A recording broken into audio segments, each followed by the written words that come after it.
O Vasco venceu e convenceu, uma das vitórias com maior nível de capacidade técnica e tática do Vasco nos últimos tempos. O Vasco venceu o jogo hoje, mas eu quero ressaltar uma coisa. O que o Vasco fez hoje, para mim, foi algo que eu tenho que ressaltar. O Vasco conseguiu segurar o ímpeto do Cruzeiro. O Cruzeiro é um time que marca alto, marca pressão, e eu já vi fazendo isso até fora de casa, com intensidade, e o Vasco conseguiu segurar o ímpeto do Cruzeiro. Mais um pós-jogo de uma grande partida do Vasco da Gama, dessa vez vencendo aí o seu segundo jogo dentro de casa na temporada, conseguindo se livrar praticamente de forma completa do fantasma do rebaixamento. E quando digo isso, é porque agora é momento de olhar para cima. É momento de começar a buscar as primeiras colocações dentro do Campeonato Brasileiro, pensar numa pré-Libertadores, pensar numa Copa Sul-Americana no mínimo, mas sim pensar em ficar entre os 10, pensar em ficar entre os 8, até porque o calendário do futebol brasileiro foi modificado e essa modificação ajudou o Vasco da Gama no sentido de garantir sua vaga para a semifinal da Copa do Brasil pós-Brasileirão e tem totais condições de brigar totalmente focado nessa competição que é a mais importante do país, que é o Campeonato Brasileiro, sem dúvida alguma. 2 vitórias seguidas diante de equipes do G6. Essa vitória e a atuação só confirma o bom momento do time do Vasco, né? Só confirma como o time do Vasco tem crescido, chegou a 7 jogos sem perder. E nos últimos jogos o Coutinho já é um Coutinho muito mais solto, um Coutinho muito mais confiante e um Coutinho sendo um organizador do time do Vasco. A partida que o Coutinho fez hoje o Coutinho não fez gol e não deu assistência.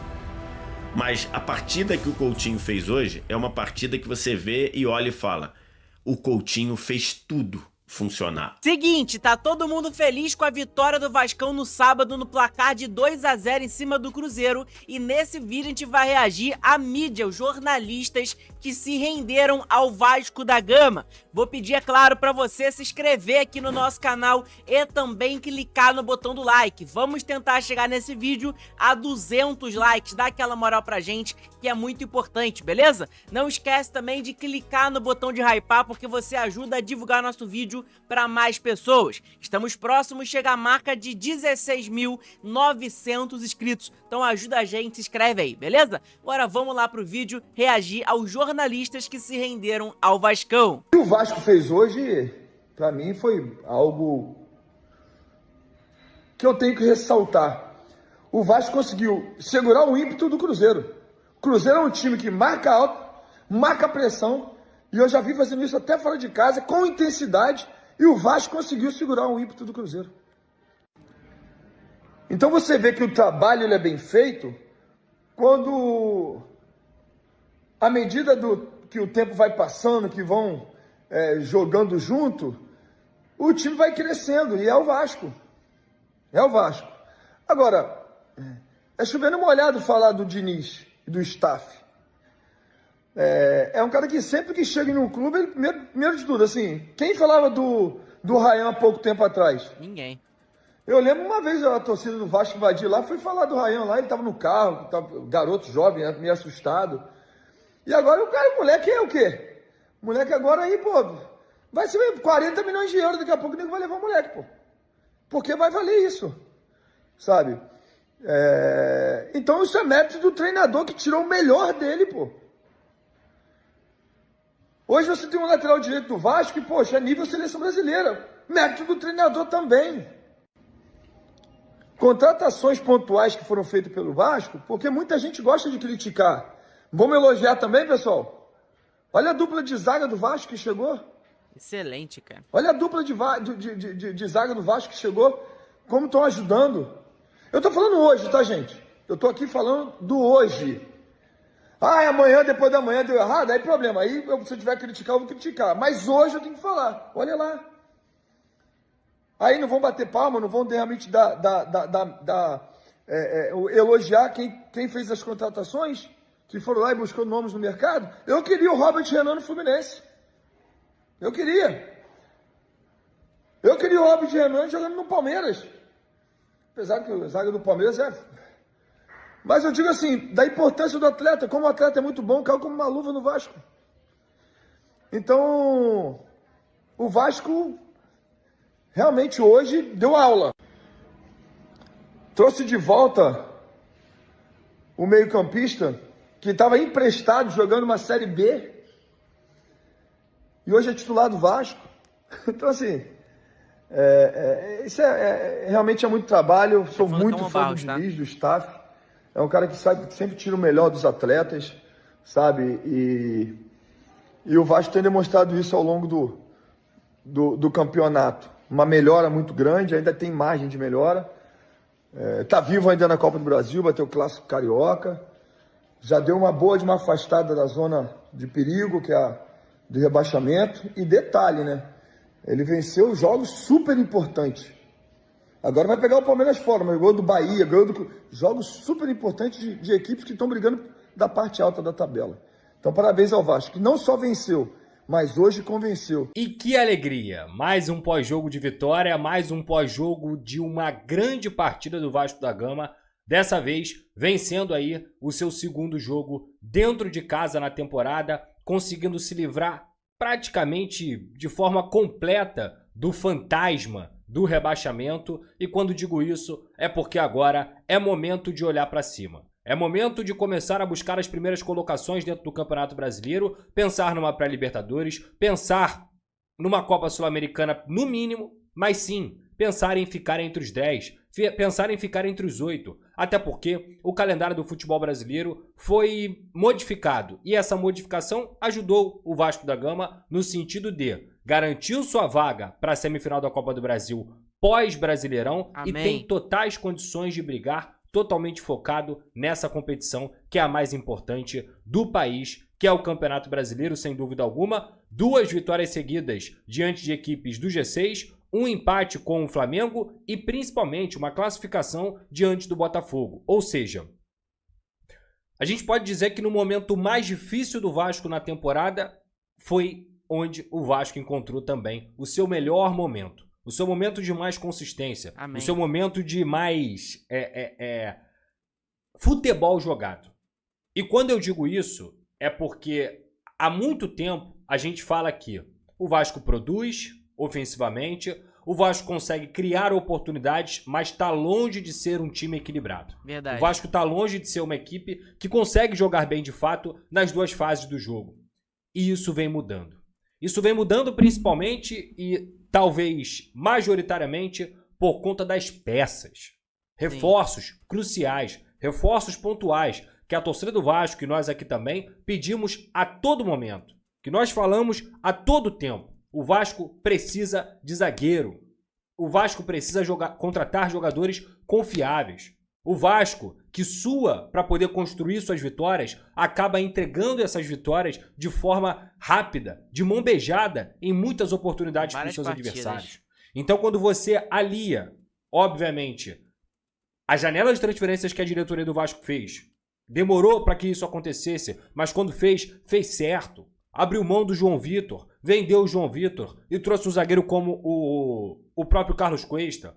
Teve que vender o Luiz Gustavo até para poder conseguir organizar as contas do clube, mas trouxe um zagueiro melhor e mais pronto, que é o Robert Renan. Excelente. Conseguiu acertar na leitura de retornar com o Barros. E esses 3 nomes, eles são cruciais para elevar o patamar do Vasco da Gama nessa temporada. Mas a chegada desses nomes que eu citei, a chegada do Andrés Gomes, do Matheus França, o crescimento desses jogadores, como o Felipe Coutinho, como o próprio Nuno Moreira, não no jogo de hoje, mas de forma geral. O Pumita e a mexida do Pumita na lateral esquerda. Que mudança. O Vasco hoje tem um coletivo. E esse coletivo, ele é uma mescla de uma janela muito bem feita, de uma janela que elevou o patamar do Vasco da Gama, com o Robert Renan e com o Carlos Cuesta, e que a gente tem muita tranquilidade de dizer que a gente sempre buscou e sempre avisou que enquanto não contratasse zagueiro, enquanto não entregasse material humano, o trabalho do Diniz não ia engrenar, ia estar sempre esbarrando nas mesmas deficiências. E isso aliado à janela de transferências em que o próprio técnico Fernando Diniz, não só o presidente Pedrinho, Felipe, o diretor Admar Lopes, que veio com outra visão, não só eles, mas o Fernando Diniz foi crucial para a vinda de todos esses atletas que eu citei. Todos. O Robert Renan não estaria no Vasco não fosse o Fernando Diniz. O Carlos Cuesta não estaria no Vasco não fosse o Fernando Diniz. O Matheus França, o Andrés Gomes não estariam no Vasco. É verdade. Eles foram convencidos pelo técnico Fernando Diniz, que fez suas escolhas e com todo o mérito tem conseguido transformar isso em futebol dentro de campo. E quando eu digo isso, é porque faz muito tempo que isso não acontece. Mas é muito tempo mesmo. Um claro recado de que o Vasco estava em um processo de evolução. E não só o Vasco. Eu acho que quando o coletivo se mostra forte, o individual também aparece. E falo isso não só sobre o Felipe Coutinho, que é chover no molhado. O Felipe Coutinho já não é mais um momento, ele é uma realidade. Ele voltou. Não a ser o jogador do Liverpool, até porque a idade dele não permite mais. Mas ele voltou para ser o cracaço que ele sempre foi.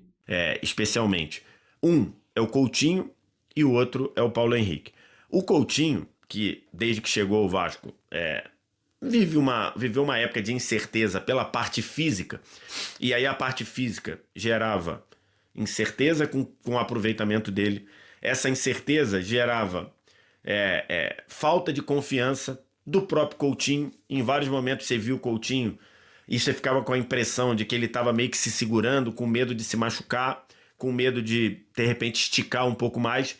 E nos últimos jogos o Coutinho já é um Coutinho muito mais solto, um Coutinho muito mais confiante, e um Coutinho sendo um organizador do time do Vasco. A partida que o Coutinho fez hoje o Coutinho não fez gol e não deu assistência. Mas a partida que o Coutinho fez hoje é uma partida que você vê e olha e fala: o Coutinho fez tudo funcionar. O Coutinho fez o Vasco acontecer, o jogo do Vasco acontecer. A todo momento próximo da linha da bola, a todo momento próximo para receber um passe fácil. Foi um organizador do time, segurou na hora que tinha que segurar, deu a famosa cadência no meio campo, esticou a bola na hora que tinha que esticar. Então, num time que tem que trabalhar muito bem a posse de bola e que tem que cuidar da bola, o Coutinho hoje foi um organizador fantástico. E muita gente apontando o Coutinho como craque do jogo, e poderia sim, tá? Poderia ser o Coutinho, mesmo sem ele ter feito gol ou assistência. Porque tudo que o Vasco fez enquanto organização passou pelo pé do Coutinho. Um Coutinho ganhando as batalhas ali com Romero e com Lucas Silva, que são dois volantes que têm feito, volante/meia centrais ali, que têm feito um ótimo Brasileirão, mas dessa vez o Coutinho foi muito superior. O Paulo Henrique, muita gente falando sobre seleção brasileira, não acha um absurdo, tá? Muito pelo contrário. A lateral direita não tem dono. Aliás, as duas laterais não tem dono.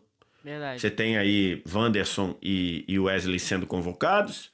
O Wanderson foi cortado porque estava machucado. Quando jogou, fez alguns jogos bons, outros mais ou menos. O Wesley também ainda não aconteceu naquela partida que encheu os olhos. Por que não testar o Paulo Henrique? Paulo Henrique dá força defensiva e também chegada à frente com qualidade. Chegada à frente sem banalizar o apoio ao ataque. Ah, mas o Paulo Henrique não é um jogador de seleção brasileira. Esses conceitos que a gente aplica e que durante anos fizeram muito sentido, fazem sentido hoje? Quem é o dono das laterais do Brasil? Não tem. Então você tem que experimentar. E por que não convocar o Paulo Henrique? Para ver se de fato ele é ou não. Então, assim, Paulo Henrique tem jogado num nível que merece ser testado. Vai ter agora a convocação agora dia 1º, se eu não me engano, dia 1º de outubro. Por que não?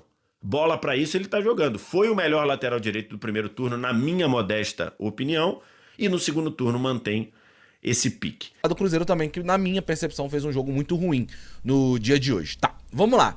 Primeiras coisas que eu quero destacar. Eu acho que o Vasco faz um jogo... Pra quem acompanha o canal há algum tempo, sabe o que eu venho falando, acho que, sei lá, talvez até do meio do primeiro turno. O Vasco, na minha percepção, não é um time pra cair. Não tinha time pra cair, não tinha jogador pra cair, não tinha nem futebol pra cair. O problema do Vasco era a defesa, basicamente falando, e o elenco, né? Quando saiu o Coutinho, quando saiu o Nuno Moreira, quando saiu o Verratti, você não tinha quem colocar no lugar. Os jogadores que o Vasco trazia do banco de reservas eram muito problemáticos. E a defesa tinha suas questões. João Vitor, principalmente João Vitor, né? Mas depois que o Vasco foi se organizando um pouco melhor, tendo jogadores, por exemplo.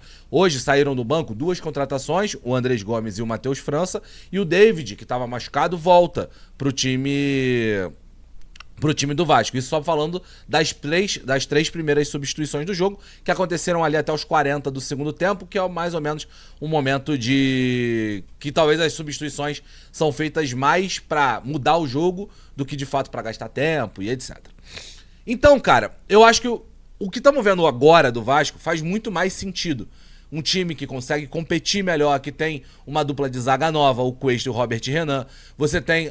Tudo bem, tava no time, né? Mas você tem um início de minutagem do Cauã Barros, você tem o Ryan ganhando a sua posição ali como ponta direita titular. Enfim, um Vasco mais forte, uma zaga mais forte, um elenco mais forte, que corrobora com o time titular que o Vasco tinha.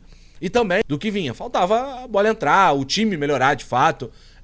No campo tinha vários problemas ainda de contratações e tal, de elenco, de montagem de elenco. O Vasco era um time caro e mesmo assim tinha um banco ruim, enfim. E as coisas começaram a se desenvolver pro Vasco, o time está melhor. Por exemplo, sempre defendi que o time titular do Vasco tinha ótimas peças. Uma delas o Paulo Henrique, dono do jogo hoje. Uma assistência, um gol, uma atuação absurda de um dos melhores laterais direitos do futebol brasileiro há muito tempo. Então, pessoal, esse foi o vídeo, espero que vocês tenham gostado. Deixa seu like, se inscreve aqui no nosso canal, que é muito importante, ajuda demais na divulgação do nosso conteúdo, você clicar também no botão de hypar, beleza? É super importante, estamos próximos de chegar à marca de 17 mil inscritos. Cara, muito obrigado, a gente chegou aí a 15 mil, 16 mil, quase 17, então ajuda a gente a bater essa meta se Deus quiser, beleza? Conto com o apoio de vocês, conto com o like, não esquece também de clicar no botão de hypar, porque você ajuda a divulgar nosso conteúdo para mais pessoas. De tarde a gente tá de volta com o nosso vídeo aí de informações do nosso Vasco da Gama. Abraço a todos, saudações vascaínas, vitória Vascão!